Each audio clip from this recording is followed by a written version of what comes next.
स्वातंत्र्य दिनाच्या निमित्ताने नाशिकमध्ये शिवसेना आणि शिवसेना उद्धव बाळासाहेब ठाकरे पक्षाकडून मिसळ पार्टीचं आयोजन करण्यात आलं होतं।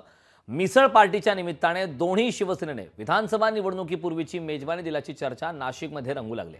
शिवसेना उद्धव बाळासाहेब ठाकरे पक्षाचे महानगर प्रमुख शिंदे यांनी खासदार राजाभाऊ वाजे यांचा सत्कार करत आपल्या मतदारसंघातील मतदारांना कुटुंब मानून मिसळ पार्टी दिल्याचं म्हटलंय। तर शिवसेनेचे शहराध्यक्ष प्रवीण तीनमे यांनीही मिसळ पार्टीचं आयोजन केलंय।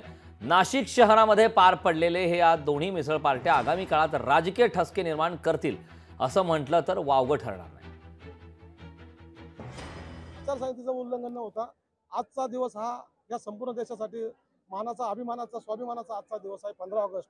आणि या निमित्त या दिवसाचं औचित्य साधून राजाभाऊ वाजे आणि मतदारांचा संवाद या ठिकाणी व्हावा या उद्देशाने आणि मिसळ पार्टी वगैरे आम्ही दरवर्षी आमच्या प्रभागात करत असतो। मागा सांगितल्याप्रमाणे हे कुटुंब आहे आमचं आणि त्यामुळे सगळे नागरिक अतिशय उत्साहाने आजच्या दिवशी येतात। आम्ही कार्यक्रम घेतो आणि मग या ठिकाणी त्यानंतर मिसळ पार्टीचा या ठिकाणी आनंद घेतो। लोकशाही मराठी ऐका, पहा, जागरूक रहा।